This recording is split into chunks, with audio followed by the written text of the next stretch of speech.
दोस्तों आज की तारीख में सबको फोर व्हीलर चाहिए और फोर व्हीलर भी ऐसा चाहिए कि आपकी सारी ज़रूरतें उस फोर व्हीलर के द्वारा पूरी हो जाएं। एक फैमिली कार जो कि सारे परिवार के यूज़ में आ सके। यह है रेनॉल्ट ट्राइबर RXZ।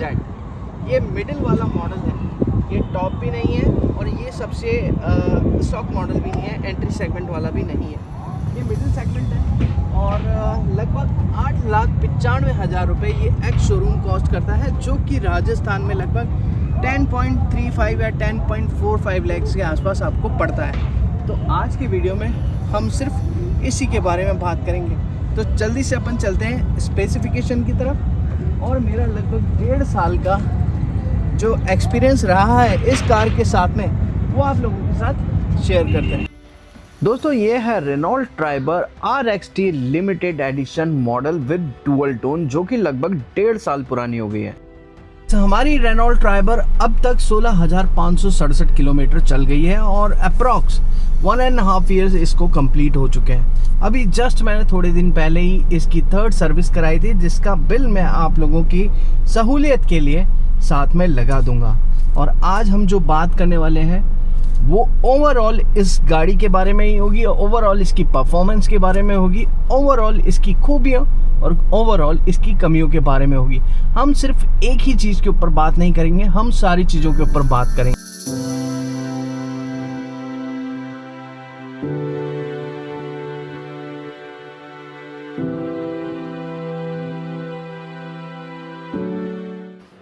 दोस्तों अगर हम ओवरऑल इंटीरियर की बात करें तो डुअल टोन में ही इंटीरियर किया गया है। ब्लैक एंड क्रीम कलर का इंटीरियर आपको देखने को मिलता है। ये ग्लव बॉक्स है जो कि पूरी तरह से हिडन है और बड़ा ही खूबसूरत सा एक कंपार्टमेंट लगता है। गाइस बहुत सारे लोगों की ये शिकायत है कि इसका जो इंजन है वो बहुत ज़्यादा शोर करता है।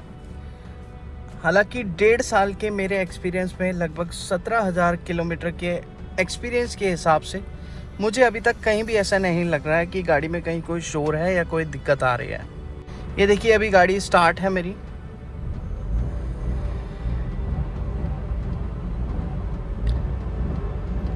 और जब इवन गाड़ी चल भी रही है तब भी मुझे कहीं भी इंजन का नॉइज़ नहीं आता, चाहे मैं अकेला चला रहा हूँ या मेरे साथ में मेरी फैमिली भी है।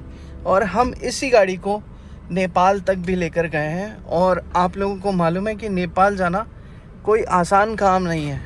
रेनॉल्ट की चाहे आप ट्राइबर लेंगे या काइकर लेंगे, दोनों का इंजन स्पेसिफिकेशन आपको सेम मिलता है। 999 सीसी का इंजन है जो कि बहुत ज़्यादा पावरफुल इंजन नहीं माना जाता है और मेरे ख्याल से वो 999 सीसी जस्टिफाई भी नहीं करता है किसी भी गाड़ी में। बट अगर आप इस गाड़ी को लेकर चल रहे हो, पहली बात तो इसका बॉडी फिटमेंट की मैं बात करूँ, बॉडी फिटमेंट हल्की है जो कि एक डिसएडवांटेज भी कह सकते हैं आप। और मुझे लगता है कि बॉडी लाइन थोड़ा सा हैवी होना चाहिए था। मेरी गाड़ी एक बार क्रैश हुई है या बोल सकते हैं ठुकी है, तो दोनों डोर पैनल्स मेरे चेंज हुए हैं। वो भी कोई इतना मेजर एक्सीडेंट नहीं था, छोटा सा एक्सीडेंट था जिसकी वजह से मेरे दोनों डोर दब गए थे। वो हालांकि इंश्योरेंस में कवर हो चुके हैं और हमने चेंज करा लिया। मुझे लगता है इसका बॉडी फिटमेंट हल्का है, वो चेंज होना चाहिए।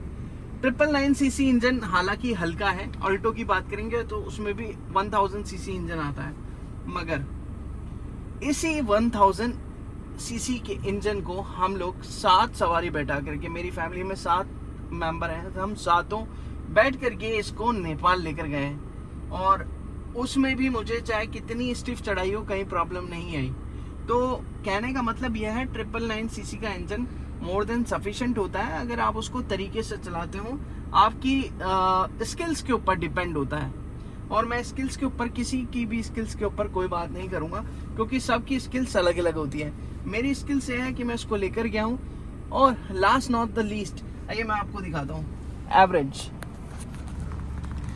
बहुत सारे लोगों को लगता है कि कम है और ये 11.1 किलोमीटर पर लीटर का अभी एवरेज मेरे को शो कर रहा है। और मैं आइडियली बात करूँ ना तो ये 13 से 14 किलोमीटर पर लीटर का ही एवरेज दे रही है, इससे ज़्यादा अभी तक मुझे नहीं दिया है।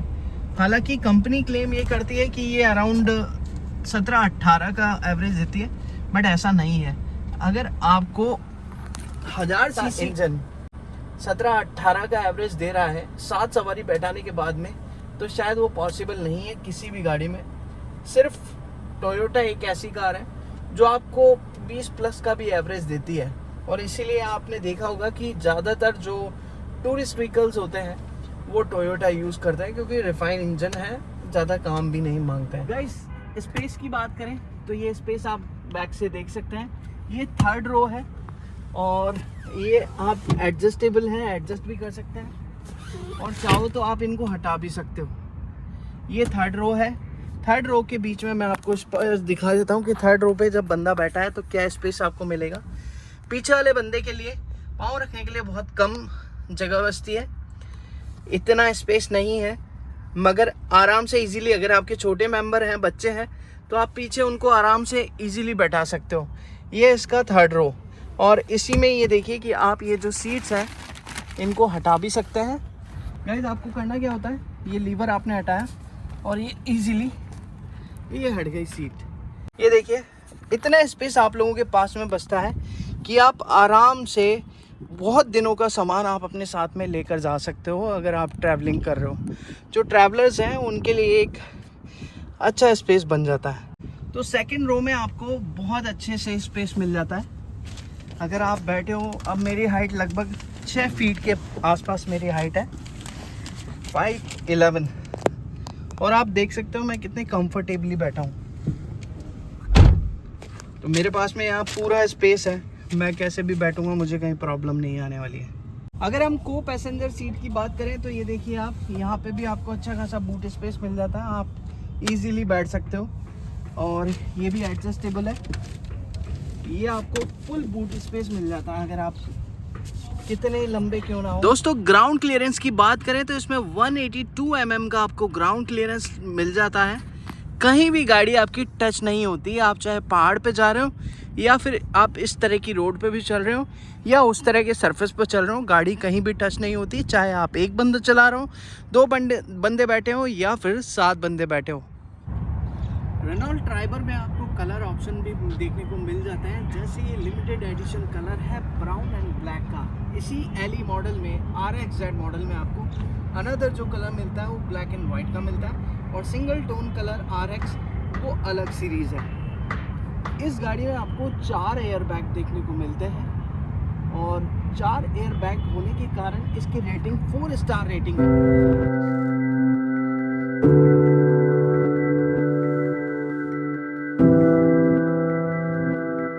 इंफोटेनमेंट सिस्टम की अगर मैं बात करता हूँ, आपको रेनॉल्ट का खुद का इंफोटेनमेंट सिस्टम इसमें देखने को मिल जाता है, जिसमें आपको रेडियो, मीडिया, फ़ोन और सेटिंग्स यहाँ पे आइकन में दिखते हैं। 6 इंच का ये इंस्ट्रूमेंट क्लस्टर है, और बड़ा ही खूबसूरत ये इंस्ट्रूमेंट क्लस्टर है। मैंने जितनी भी गाड़ियाँ चलाई है इस प्राइस सेगमेंट में, मैं कह सकता हूँ ये इंफोटेनमेंट सिस्टम सबसे बेटर है। अगर हम साउंड की बात करें, गाड़ी में ओवरऑल म्यूज़िक एक्सपीरियंस की बात करें तो बहुत ही अच्छा म्यूज़िक है। एप्पल कारप्ले का सपोर्ट इसमें मिला हुआ है, और देखिए ये आपको ग्लव बॉक्स अलग से देखने को मिल जाता है, एक ग्लव बॉक्स है, और इसी तरह से आपको यहाँ पे स्पेस मिल जाता है। RXT मॉडल में भी आपको पावर विंडोज़ ऑप्शन मिल जाता है, जिसमें 1 touch down and 1 touch up का ऑप्शन आपको मिल जाता है। ड्राइवर साइड पे ही आप सारा कंट्रोल कर सकते हैं। आउटसाइड रियर व्यू मिरर्स भी आप यहीं से कंट्रोल कर सकते हैं। गाड़ी की एयर कंडीशनिंग की बात करें तो एयर कंडीशनिंग ओवरऑल बहुत बढ़िया है, चाहे फ्रंट सीट पे आप बैठे हो या आप बैक पे बैठे हो। अगर आप पीछे बैठे हैं तो भी आप एयर कंडीशनिंग को कंट्रोल कर सकते हैं। ये साइड वेंट्स है जो कि आपको इस गाड़ी में देखने को मिल जाता है। दूसरी शायद किसी भी गाड़ी में साइड वेंट्स को कंट्रोल नहीं कर सकते आप। यहीं से आप फ़ैन को भी कंट्रोल कर सकते हैं, क्या स्पीड आपको रखनी है। इसी के साथ में आपको पीछे रेयर भी चार्जिंग स्टेशन देखने को मिल जाता है। एक चार्जिंग स्टेशन और USB पोर्ट आपको आगे फ्रंट में देखने को मिल जाता है। को 3rd रो में भी एयर कंडीशनिंग मिल जाती है, मतलब कि अगर आप चाहे 3rd रो में बैठे हो तो भी आपको एयर कंडीशनिंग की कोई दिक्कत नहीं आएगी, अगर आप 2nd रो में बैठे हैं तो भी आपको कोई प्रॉब्लम नहीं आएगी, और फ्रंट रो वाला तो हमेशा ही मज़े में है। इस मॉडल में आपको स्टीयरिंग कंट्रोल भी अच्छे से देखने को मिल जाएगा, जिसमें आप चाहें तो ट्रैक भी चेंज कर सकते हैं, वॉल्यूम कंट्रोल कर सकते हैं, कॉल्स उठा सकते हैं और साउंड भी म्यूट कर सकते हैं। तो इंफोटेनमेंट कंट्रोल अगर आपको यहाँ से मिल जाए स्टीयरिंग पे तो बहुत अच्छी चीज़ है। और 10 लाख के बजट में अगर आपको इतनी सारी चीज़ें मिल रही है तो ये वर्थ बाइंग है। दोस्तों, हमने प्रोज और कॉन्स दोनों के बारे में खुल कर के बात करी है, सारी चीज़ें आपको ढंग से बताई है। अब हम लॉक्स और सिक्योरिटी की भी बात कर लेते हैं। इसमें इंजन मोबिलाइजर का ऑप्शन भी आपको दिया हुआ गया है। सेंट्रल लॉकिंग रिमोट के द्वारा आप ऑपरेट कर सकते हैं। Speed sensing door lock automatic है, आप मैनुअल भी अगर उसको बंद करना चाहें तो कर सकते हैं। चाइल्ड सेफ्टी लॉक इसमें इस वाले पर्टिकुलर मॉडल में आपको देखने को मिल जाता है। और सीट बेल्ट वार्निंग आपको अब 220 की जब आप स्पीड में चल रहे होंगे ऑटोमेटिक वो देने लग जाएगा। तो ये ओवरऑल मैंने पूरी चीज़ें आपको इस ट्राइबर की RX-T मॉडल के बारे में सब कुछ बता दिया है।